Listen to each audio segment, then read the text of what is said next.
What's up, guys? Welcome back to the Building Wealth Show, Season 9, Episode 3. And today we have a special guest on named James Lewis. We'll be talking about the digital world, cryptocurrencies, and NFTs, and a whole lot more. So stay tuned. It's going to be good.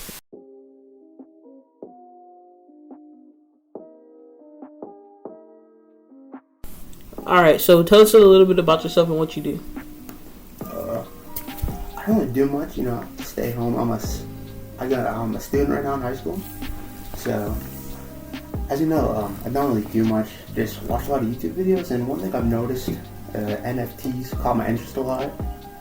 And if I think around to stay, depends now, because we see interest with metaverse and Facebook, and more of a virtual world, which would be interesting for some of the NFTs, which like digital real estate, which depending on certain location depends on more value, which I don't. It's a digital world, so that does not make sense to me. But then also I saw this thing about Formula One track. Somebody bought it, and they received a piece of each, a chunk of money from each race, and they receive a little bit of the finance from this. So I think that's interesting. But the main NFTs now I see is like a lot of celebrities going in, kind of like a rug pull or pump and dumps. Yeah. Especially like you see on social media. Yeah, I see that, like Jake Paul and stuff. Yeah. No, I think it's Logan Paul. Dink Dunk. They basically made up, tried to hide and to get, this is a cool thing I found. Look what popped up, but he made it. The budget team tried to make it look like, this is really popular, it's coming up, and as soon as you see it, then he pulls the rug out. Yeah, that's that. Especially in fantasy, that's messed up. Yeah. Alright, so now what are your opinions on NFTs? What do you do you believe it's the future? 5-10 years from now, do you believe that NFTs will still be popping? No, not unless they get some sort of actual function and purpose to it. Just like you see the art ones. Yeah, I understand a little bit. It's a cool thing. I'm the only one who owns it, but to a certain extent, not like $100,000, $500,000. Because once you see that, who's gonna buy it again? Yeah, that market's already gone. You can only do it a little. You can only find the ones that are worth 100. Then maybe in the future, worth more. But once it's already at that point, like Bored Ape Yacht Club, that's already gone. You can't get into that anymore. It's just a bunch of a club of rich people and celebrities who buy it. Yeah. So can you buy? Can you buy NFTs and resell it? Because I heard people make money with NFTs. I think that you have to get in early to an NFT. So you gotta get it when it first released and then sell it when it's getting a whole bunch of clout. Yeah, when you see about it's hard to predict which one's which and which one's this.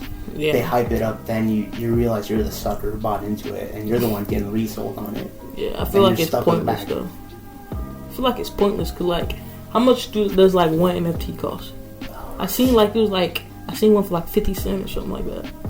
They range wildly too. And some up to 100,000. Some saying Bored Ape Yacht Club.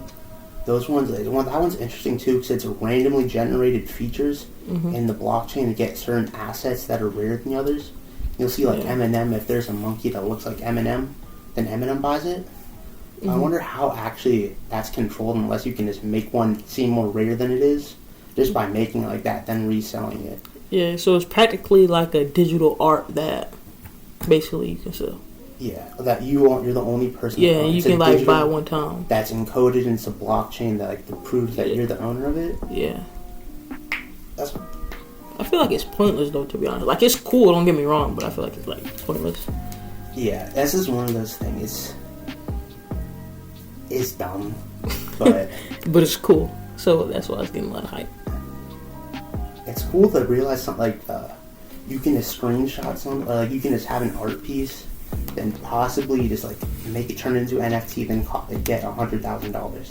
Yeah. That's cool to think if actually making them, which I've seen. There's an app where you can do just screenshot an image, upload an image, and that'll be encoded into blockchain. You can turn it into an NFT. So any picture can be an NFT. Yeah. So I can take a selfie of myself right now and take a selfie, take an image of a stick figure. There's this forgot what it's called. I should remember what it's called. But it's you can make an account, then upload your own NFTs. If you draw an image, if you're an artist and you think you can create your own NFT collection too. So. Wow, that's cool. Have you ever thought about creating your own collection? I have, but then I was like, Yeah, it's not worth it. It's a little bit harder than actually. So it's kind of lost in the void of how many other NFTs are. Yeah, it's only like right. caps or something like. It's like millions of NFTs out there. That's one thing interesting to how to like actually capture and like create a large NFT, like how it's made, and just like see how much of it just celebrities hyping it up because they have interest in it. Yeah, I feel like the only reason that celebrities like do it, hype it up and stuff, because they know they have a fan base and they can make money off of it. So like they make like 100 NFTs, they sell it for like $5 each. You just made like $500. There's one to the Nelk Boys. They just made an NFT. Yeah, I feel like it's another stream of income, quick income for like super famous people. The one with the Nelk Boys, they made an NFT. Is kind of like this one has a little bit of a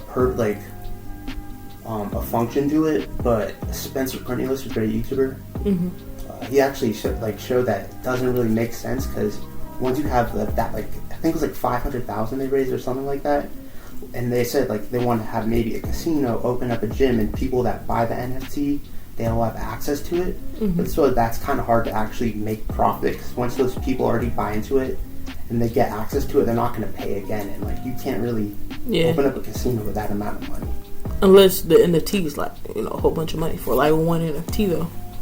Yeah, but one thing they showed is like there's actually a bunch of like family they gave it to, and as soon as it was published, a lot of them sold off, and they kind of hide that with the liquidity. They will like there's a large ownership like of people that get into it early. Then once they sell it, then all the other shares go down. Then you're left holding the bag for it. Yeah. So. All right. So now, what are your plans about like college? Like, do you plan on going to college or what? I do plan on going to college, but right now grades aren't the best. So the only kind of like community college, then work on getting my GPA up, then transferring to a decent college. So what do you plan to major in if you do go to university? University, I'm interested in outdoor stuff, like kind of nature and like protecting that. So like like environment. Yeah, become a game warden. What's that?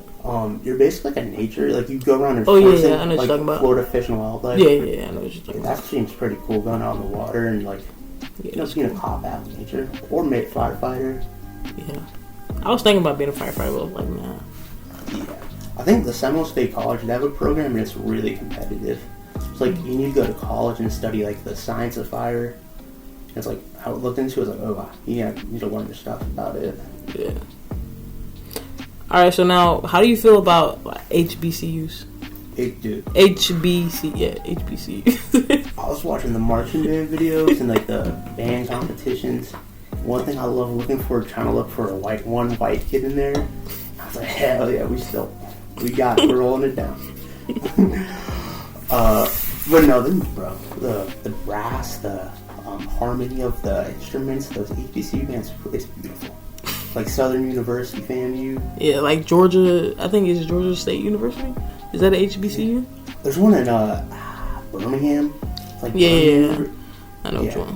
And like Talladega, I think, too, another one. And like Alabama, very good. Yeah. I highly recommend watching that on YouTube. Alright, so now, what are the best ways to save money as a teenager? Or someone 16 years old? Like, 11 to 16 years old, like getting into the teen years, what is the best way to save money in your opinion? I say, one thing you do is like work around, like, mow lawns if you can, and not really spend a lot of money on stupid. Like, one thing I realized how much money I spent on video games, like stupid, like a 2K DC. Yeah. And like it doesn't do any, like how much I spent on that, like actually could have saved, and like maybe you can buy something that I actually do appreciate. It's nice. But like, don't spend your money on just like dumb stuff, basically. Yeah, spend on something you're actually gonna value and use. Yeah. So now, do you invest your money? Oh no. You don't? No. I put $2 in the Dogecoin. Dude, I got a story about that. I put like, I think it was $5 in the Dogecoin. My granddad was telling me about it. And then so I was like, why not? I'm gonna put $5 in it. And I made like $38. I'm not gonna lie. Dude. I made $38. Dogecoin. How early did you buy into it? I don't even remember what it was at, but it was like at 0.00. I don't even know, but it was like, it was low. And then I sold it like about like a month or two later and I made 38. I was like, I asked my granddad, like, what should I do? He was like, just sell half of it and keep the rest in. Oh, yeah. So I sold half of it. I got like sell your profit. Yeah, I got like 15, 16 out. And then that's when the rest, I was like, it's not going up, it's not going down. I'm just sell it. I'll be doing a lot of financial stock trading on GTA 5, I'll tell you that. You make a lot of money?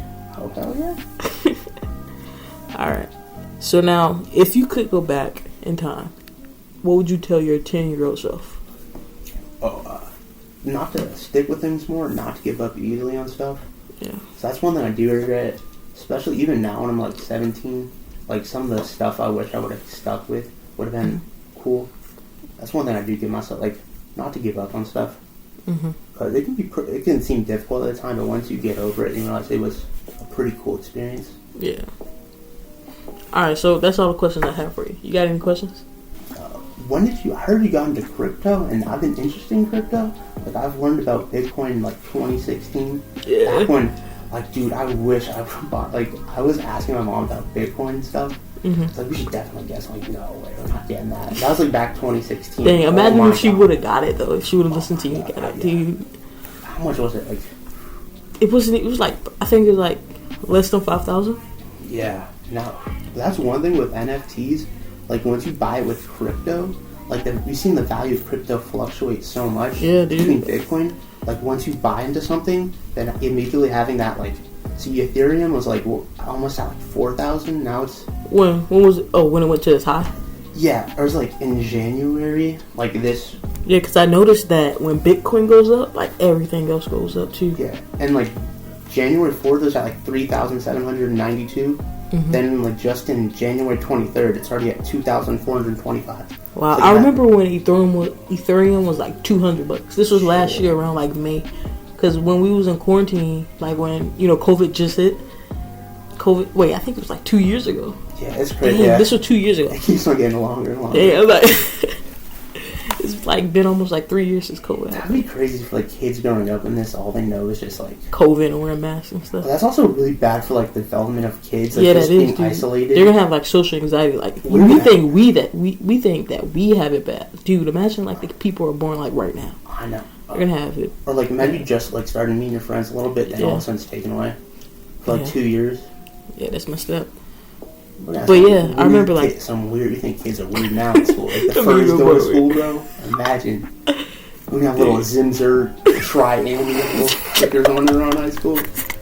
Shooting up that place. It's gonna be wild, bro. It is. Nah, but yeah, Ethereum was like $200 like 2 years ago. So that's crazy. Cause I had a virtual account, and then you start off with like 100K, and I bought like hecka Bitcoin, hecka Ethereum, Bitcoin Cash. I think it was Litecoin. I bought Litecoin. Dude, I looked at it like a year later. I was up like $500,000. Damn. $500,000, bro. That's one thing. Like you can like once you see something pop up and like, oh, this is coming up. I need to get into it now. Then just check it out. That's the account right now. Whew. And I started with like 100K in it. Dang. That's the account. And I had this like 2 years. Because that's when I started diving into like finance stuff when COVID hit and we was home all the time. Oh yeah. Yeah.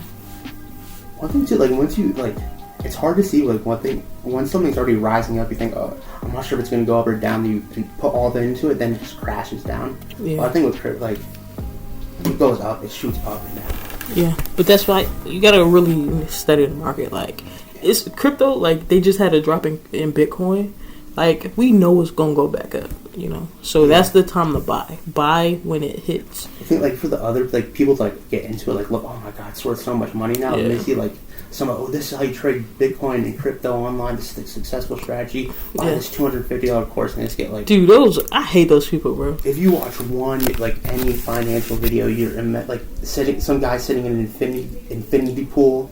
It's like, this is how you want to learn about real estate. All right, you want to talk about real estate? Dude, all you have to do is buy my course. Its value is $1,000, but I'm giving it to you for $50. Then they say, I'm going to tell you something really important in the next 5 minutes. And they go on 5 minutes. It's like, this is really important. I'm going to tell you about it in 5 minutes, but I'm telling you, you have to look at my website. Learn about it. And if you want to follow my blueprint, just enroll in the course. They don't want you to know about this course. They're trying to hide it from you. For real, bro. I hate every single Fortune 500 company wants to know the secret, but I'm not going to tell them. I'm going to tell you for $50. $50. This is a multi-trillion-dollar strategy that all the companies want to know about. I'll sell you for $50. Yeah. That's it? That's all the questions you have? Yeah. Alright, bro. Appreciate it.